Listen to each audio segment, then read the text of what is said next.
Hello, Thabiso. How are you? I'm fantastic. Thank you. How are you, Sarah? I'm great. And the sun is shining finally. Yeah, it was a bit of a miserable day, but now the sun is out. So that's always a good sign. It's also a great day in Johannesburg. The weather is fantastic. It's been cold, but lately winter's creeping in here. But the weather is absolutely fantastic. Hence, I'm wearing a t-shirt today, so I'm really enjoying it today. Yeah, we're probably about the same temperature now even though we're other side of the opposite side of the world, we're probably about hitting True. the equal mark, yeah. Indeed, indeed. Actually, you know what? Because this time is the time I normally attend the ANLP conference. So I normally leave here while it's a bit cold, and then I feel winter's creeping in. I come that side and it's spring, and the weather is just fantastic. So I think I've enjoyed London or England as a whole simply because the weather has just been absolutely fantastic every time I come there. Yeah, such a shame we didn't have it this year, but next year, Most hopefully days, we'll be back again. And most days, okay, so that's most obviously where we days. met. We met at the conference. Yes, yes. Sorry, if anyone sees a little head popping out, I have one of my sons is doing his homework behind me. So we're multitasking today, one of those days, but I'm sure people understand. Indeed, indeed. Hey, you just have to. We just have to roll with it. In NLP, it's all about flexibility, yeah? Personal development flexibility will rule the system. So yeah, I think you're doing a lot of flexibility on your side, which is absolutely fantastic. So tell us a little bit about yourself and what you do. My name is Thabiso Mailula. Born and raised in South Africa in a very large village called Bulawayo. One of the only villages in South Africa that is led by a queen. If you've heard about it, the queen was famous for making it rain by simply playing a drum, Queen Mujaji. So that's the village where I was raised in. Okay.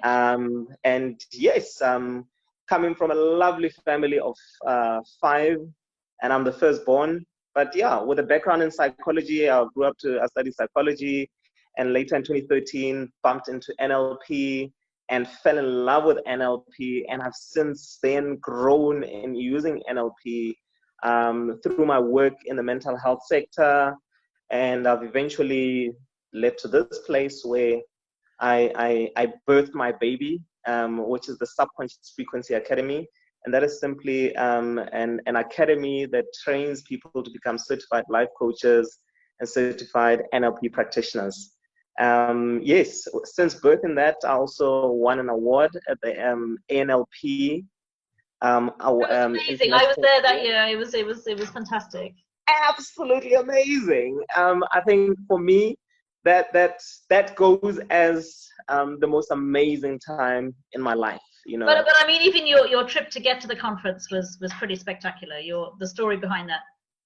Yeah, I mean, at first, I mean, firstly for my patients at the rehab center to have felt, you've introduced us to NLP, them finding out about the awards and secretly working behind to just nominate me. I thought that was just amazing on its own. And then being nominated and finding that I can't even afford to go to London. What? But I thought, and I remember I'd even just given up on going, and one of my students called me and she's like, "So, are you excited about going to London?" I was like, maybe next time and that sort of thing. And she's like, "No, you have to go. The impact that you've had on my life and the work that you've done, I think you deserve to go there. In fact, I think you're probably going to win that prize." So I was like, "Yeah, but let's see how things work out." And eventually this lady was like, "Look, I'm pledging this for you to go there. That's how much I believe." I was like, "No, man, that's okay. You know how we are as people, we like to, and it's quite difficult for us to accept help from other people, especially if we are in the profession of helping people." Absolutely. So I thought when she said to me, "Thabiso, yeah, I'm not going to take a no for an answer." She pressed until I gave her my details. And immediately she deposited the money. I cried. Oh. I cried immediately, and I thought to myself, "Oh my goodness, here's someone who believes more in my dreams than I do." And I thought, "Oh my goodness, and then I decided to just ask for help. So literally, my trip to London was all simply because of my ex-students, my clients, who heard when I decided to just announce that, I need help to just go. And that was the first time I ever got out of South Africa. So Wow. for Oh, me, wow.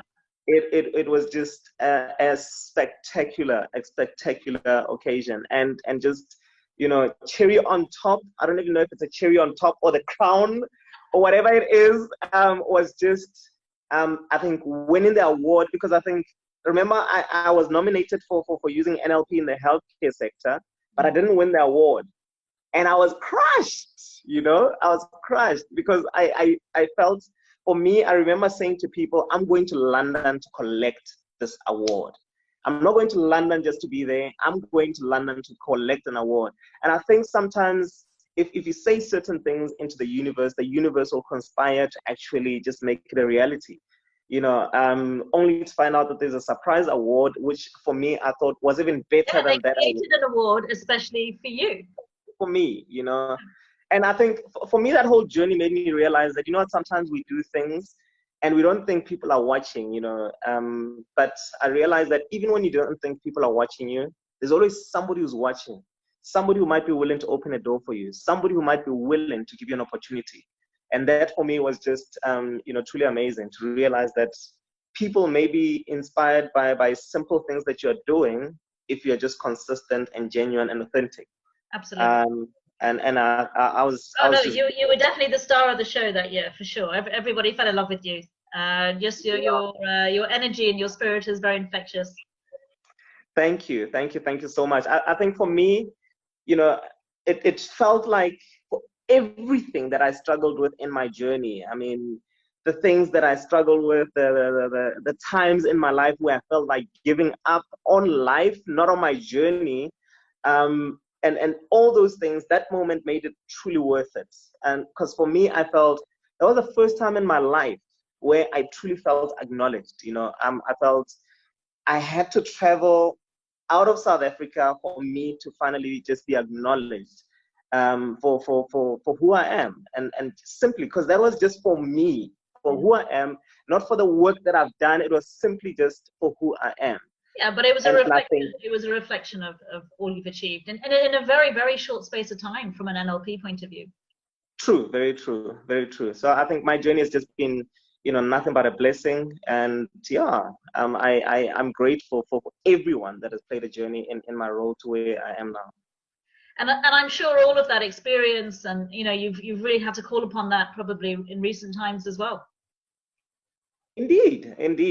I think, I believe state is everything in life, and the power of NLP goes back to why I called my company Subconscious Frequency, because I believe that the problems in our lives lie both in our conscious mind and in our unconscious mind. Those problems that we're aware of and the problems that we're not aware of.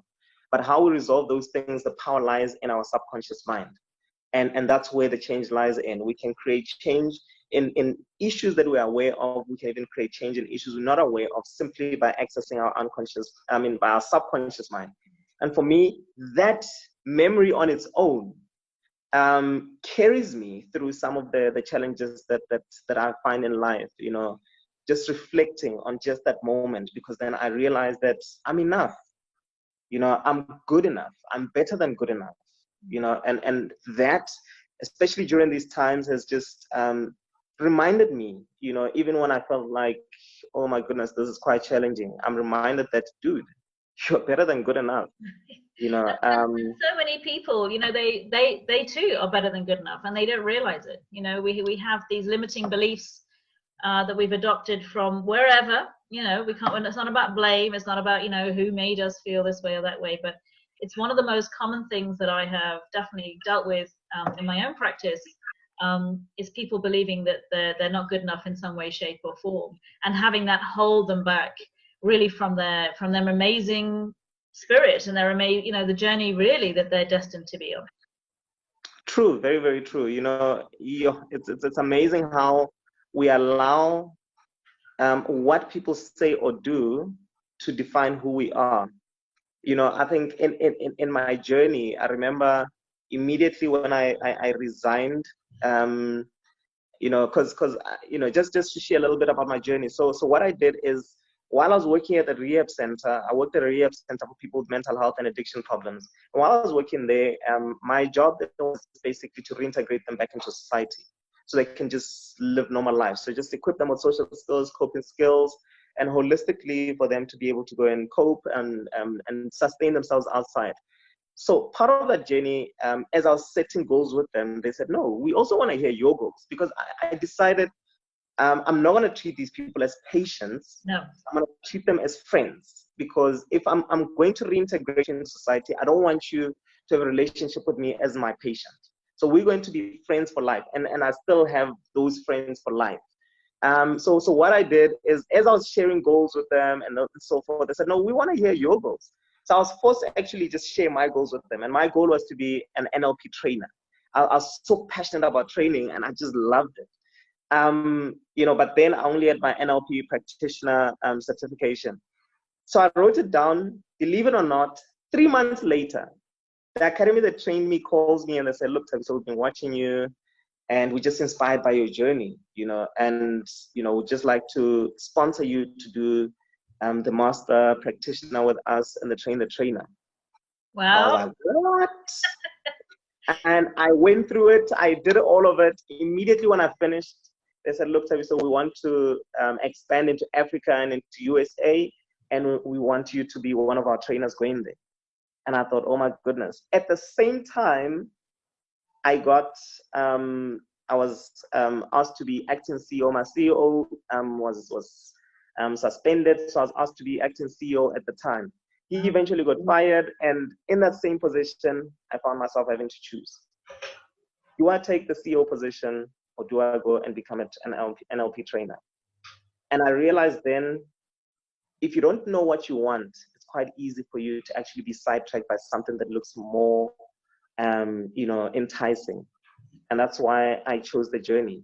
And it's been an absolutely amazing journey ever since. Well, that's an incredibly brave decision, really. But at the same time, if you really know what you want, exactly as you said, it actually becomes easier to make what look like hard decisions. People knowing, what. True. So I think I never knew that part of your story. That's incredible.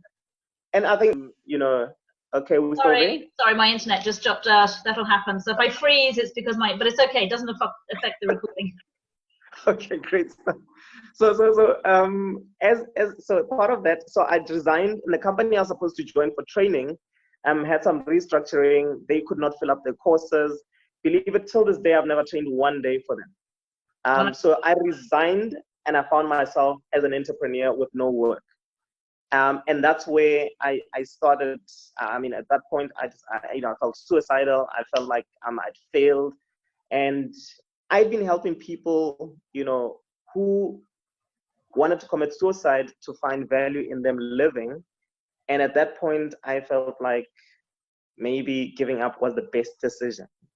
And I remember I had to move out, because I was now going to lose my house, I was going to lose my car. And as I was about to move out of my house, I remember I had to paint it so I can rent it out. And as I was doing that, I remember painting, and then I was like, asking myself, I wonder what's the original color of this wall, and it got me thinking that similarly as people, we have our parents who paint us with a paintbrush of their beliefs. And we have our teachers, when we go to school, who paint us with a paintbrush of their beliefs. Our friends paint us with a paintbrush of their beliefs. And we grow older, we start dating, and our partners paint us with a paintbrush of their beliefs. The different people that we look up to paint us with different paintbrushes of their beliefs, that we don't even know who we are. We now have all these beliefs that come from all these people, some of which limit us. And the question is, who are we? Who are we? Do you know who you are?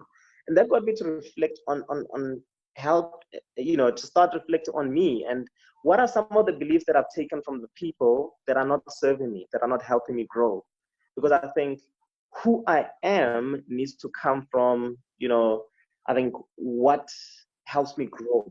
Yes. If it's not helping me grow, then I think it's not part of me. Because I think as people, we were created to grow. Oh, absolutely. Well, if we're not growing, we're somehow dying. It's one or the other. we think we might be standing still, but we're either going one way or the other. So yeah, and it's all down to our choices at the end of the day. That's such a powerful thing. I have to say, that's really, really moved me. It's Thank you. Wow. Thank you.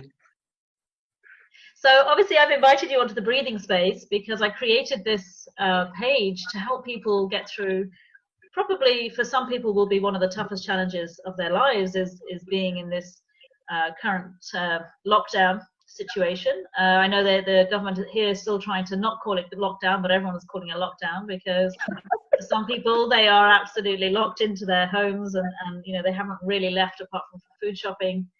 Or some people are locked into jobs that they hate, but now they have no way of getting out because this is what's paying the bills. And they may be working 2 or 3 times harder. You have frontline workers who are locked into maybe protocols and a lot of, you know, rules and things, and maybe, you know, they're trying to break out of that as well to really kind of, you know, express themselves as medical professionals. You know, we're locked into a lot of, you know, rules now in terms of how we have to behave, and some of them absolutely are essential for keeping people alive. But really, for me, it's about what are we locking ourselves, what are we doing inside of our brains that are locking ourselves in and keeping us prisoners, really, of our own minds. So I've invited people along who, like yourself, are really inspirational and have been working with people to really get your take on you know, how to help people and what people can be doing to, even if they are unable to do what they physically want to do, but mentally, how can they free themselves? Indeed. I think for many of us, you know, this lockdown, we've interpreted it as a mindset lockdown, and I think, you know, with my journey, realizing the power of our subconscious mind, the power of just using our imagination, the power of using our mind, simply creates possibility, creates freedom. You know, many of us are locked down simply because our mindset is locked down, or our minds are locked down. But a lockdown does not necessarily mean that your mind needs to be locked down. You know, you still can explore a few things, and I think that's what we're going to be unpacking today, based on Robert Dill's logical levels. You know, in terms of, you know, different areas of our lives for us to identify from the information that we receive from the world.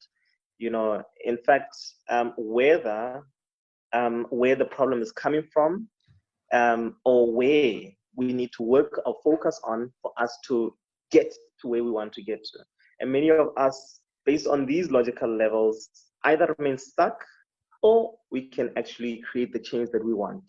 And I think, you know, that is something that for me right now, I felt, you know, maybe we need to start evaluating and focusing on what it is that we need to focus on for us to free our minds, because many of us right now have just locked our minds down, and therefore our bodies are locked down. In NLP, we believe that mind and body are systemic process. So if your mind is locked down, indeed, your body will be locked down, and you will begin to manifest the symptoms in your body of somebody who is indeed locked down. Absolutely. And I mean, there's so much research out there that shows that, you know, what does stress, mental stress, what does it do to the body in terms of then translating into physical stress? You know, the neurotransmitters of stress, you know, cortisol, adrenaline, etc.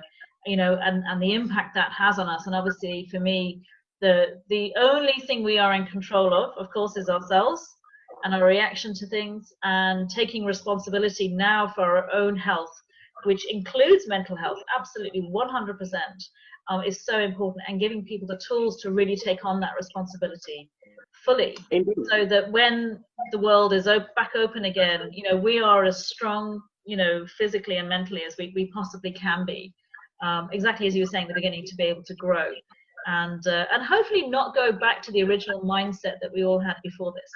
True. This is a great opportunity. Yeah, you know, I can't remember his name. The name eludes me right now, but you'll help me. I'm sure you'll probably get it. He mentioned he said, you know, between stimulus and response lies a space. Please tell me who that is, because it's I know the quote, but and so remember, he worked in the work with the guys who were in during the Holocaust and that sort of thing. But I'll get the name. So he said, between stimulus and response lies a space. And in that space lies the power to choose. And that power to choose determines our growth and freedom in life. And I think many of us have forgotten that space between the information we're receiving from government, from the world, from wherever it is that we find ourselves right now in our environment. All that information that we receive, there is a space. And that space, before we respond, before we react, before we do anything, because I think many of us react. And the moment you react, you've not utilized that space. But responding enables you to actually choose how you're going to actually deal with whatever information that it is that you're receiving from your environment. And I think that is the first level that Robert actually speaks about, to say, one of the areas that you're going to be receiving information from is your environment, and what you do with this information that you receive from your environment. Many of us right now, with that information, our interpretation of that information has been one that creates emotions of frustration, one that creates emotions that keep us stuck. And the question is, how are you going to interpret this information that you're receiving from your environment?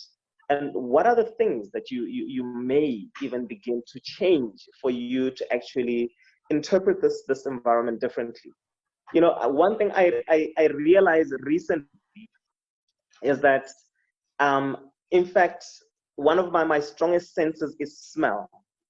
And even just, I'm alone in the house right now, but even just to come and I'm so jealous because so I apologize for the little person going back and forth, but that's okay. I've got peace of mind. So, but I think it gets lonely sometimes. But I think in this space, even just to come into this interview, I still sprayed cologne. I was like, but I'm not even meeting anyone. Why am I going to spray cologne? But for me, but you want to be at your best. You want to feel spot on. For me, it just immediately got me feeling good about myself. It got me into a great emotional state, and that really helped. So I think one of the things we need to start evaluating around, how is it that even if maybe consciously I might not be able to go into that space where I use that space of choice, what is it that I can do so that automatically I'm still eliciting those feel-good hormones, that emotional state that enables me to grow. So for me, I think we need to also look at our five senses, Veikov, what I see. So looking at what you see, maybe you could change around your furniture in terms of, moving it around. You could just change the color of your bedding. Some of us during the lockdown, we've not even changed our beddings. Change it a little bit, even if you turn it upside down or the other way around or whatever. But open the curtains or whatever, change the lighting, whatever it is that you see in there. Maybe change if you don't play music, maybe try playing music around the house. Play some music that you love. And I think we need to start doing that. I know some people during lockdown, all you are hearing is the news. You literally have your TV or your radio on the news that is constantly just telling you the numbers, and how bad it is, and how worse it is. And that is not creating a state that enables you to grow and feel free. So what is it that you can start listening to? Play your favorite music. Maybe one day do, what is this thing? Listen to karaoke or whatever. I mean, do karaoke where you all sing and hear Well, I did actually talk about music. I did do another chat with a guy called James Dand, and he has a whole, his company is called Inner Anthem, and it's all about empowering music and writing music based on empowering experiences that have empowered you, that have taken you to help you to grow. And absolutely. So we set a challenge of like, right, just even 5 minutes a day of just put on something that makes you, when you hear it, you feel great. You dance around. I mean, my kids always laugh at me because I'm an 80s chick, so any 80s music for me, and I'm gone. I know all the words to all the songs. So bringing up that whole, being a teenager and that freedom that you would have had at that time. So yeah, for sure, I love that idea. For a moment there, I just got a vision of you at the after party international ANLP Awards. Yes, I love to dance.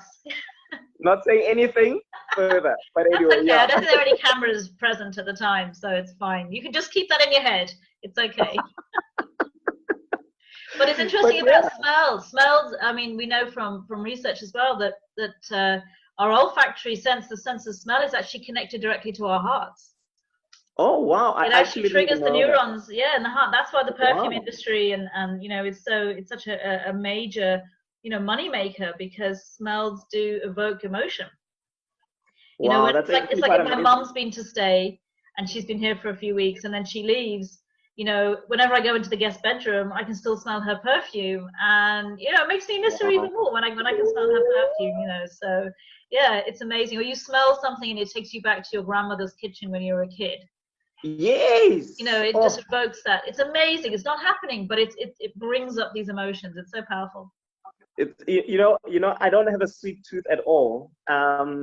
But the other day I popped in to see my sister because she's got my niece who's about 4 or 5 months old. She's gonna kill me that I don't know how many months.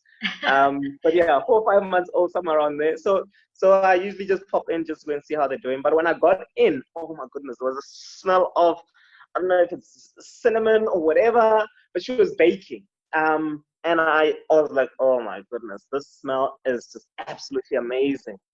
I don't know what it is, but I just feel like having some cake today. I don't like cake. That's so interesting, and maybe that explains why so many people, I mean, apart from the fact that they couldn't get into the shops maybe to get everything they wanted, but they had a bit more time, I'm seeing so many people posting the things that they're baking at home now. They're making fresh bread, and they're making banana bread. Seems to be the biggest winner. I think it's because people keep buying bananas and they're not eating them, so they have to use them in some way.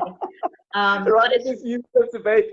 have to use them. We can't waste anything now. So yeah, it's really. But I wonder if that's a big part of it as well. Is it's actually it's not just the taste; it's the smell. It's that smell of home cooking and home baking. And there's nothing to stop us really from doing that. Indeed. I mean, I know people who have a little secret, but I don't know how you'd survive, who put some vanilla essence, put it in a pot, put some water in there, put it on the stove, just creates a beautiful smell around the house and that sort of thing. I love it. Like, yeah. Yeah, but it's amazing, isn't it? And it's just, as you're saying, those sort of five senses of how we can use them to create that space, so that we're not. I mean, I made a big decision a couple of weeks ago. I said, right, I'm not watching the news every day. I'm sure I'll hear what the numbers are eventually, and I think a lot of people get, because of course we're programmed for safety, not for happiness. We're hardwired to seek out, danger more than, safety necessarily. And of course, when we're constantly bombarded with negative news and this is, of course, news is just one perception. It's one story. And I decided on my Facebook feed, just my own personal one, I would put, and in other news, and it's just anything that makes me laugh.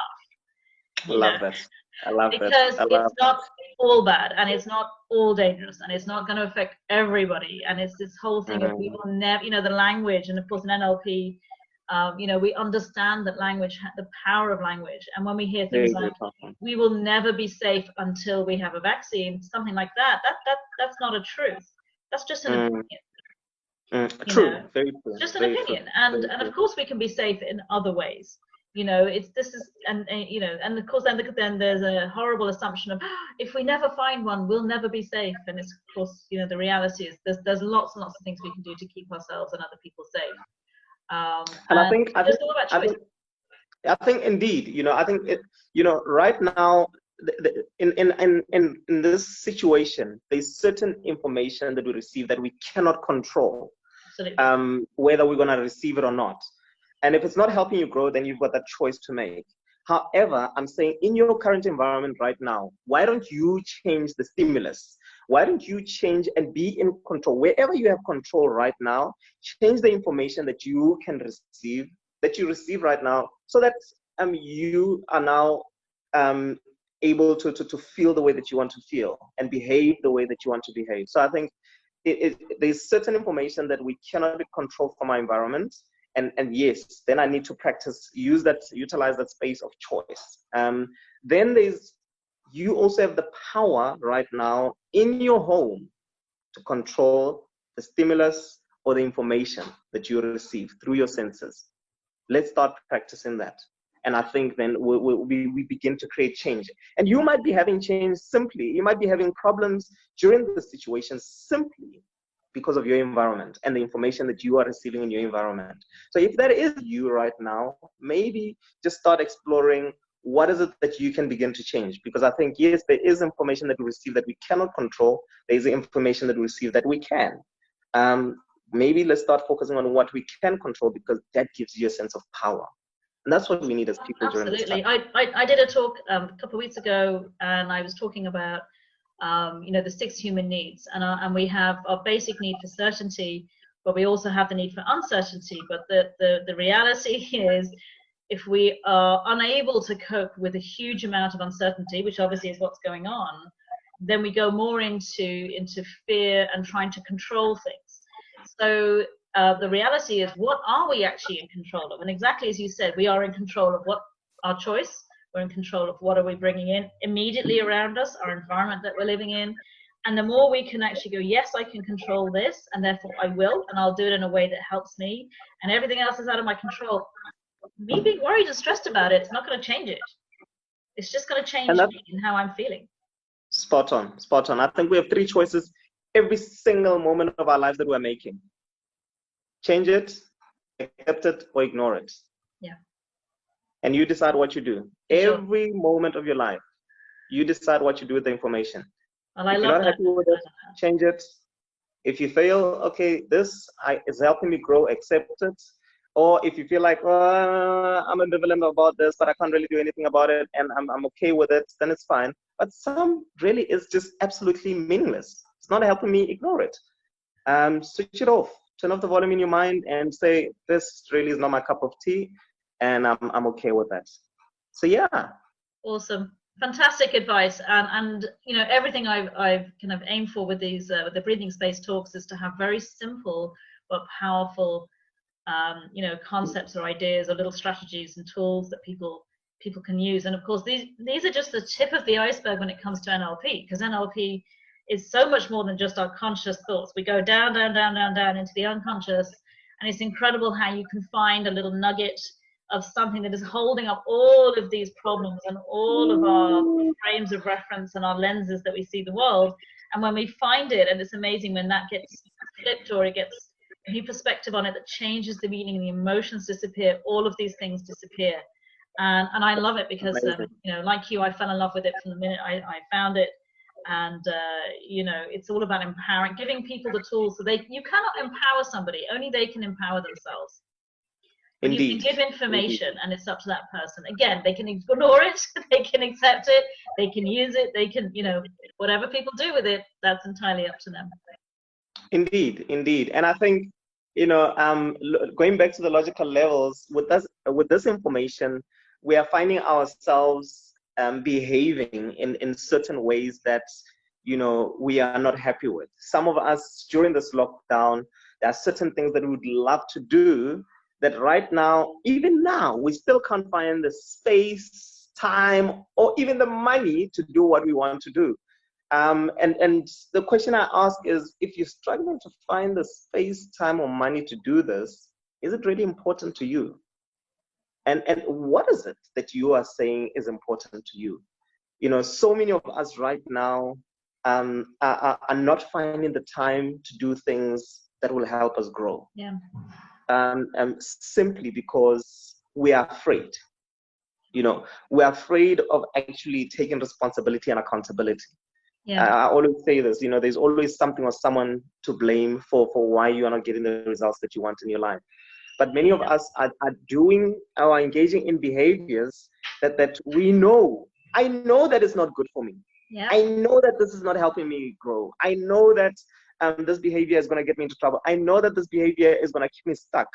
However, even though I know that, I continue to do it. I heard I did a lot of crazy stuff over the last few years in terms of some really out there trainings that would really take me beyond my comfort zone big time. And a couple of things, just as you were talking then, really came to mind. One is, how you do anything is how you do everything. Wuchisha. Love it. Yeah? I love it. So, I just said Wuchisha there. In my language, Wuchisha just means ask. And so when I say ask, I want you to just expand more on that because it's powerful. It's really powerful. Really powerful stuff. So a lot of people think that, oh, I'm really good in this area of my life, but this area of my life I'm not. And reality is wherever you're not, that is also translating everywhere else. So if you're not looking after and respecting your body, so in terms of your diet and exercise and everything else, what else are you not looking after?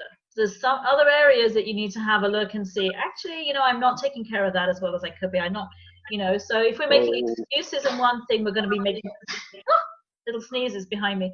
You're going to be making excuses everywhere. And I remember one of the trainers putting up on the flip chart, she was saying, you know, these are the 3 most dangerous words when you attend anything and you start learning something new. Oh my goodness. The words are, I know that. So dangerous.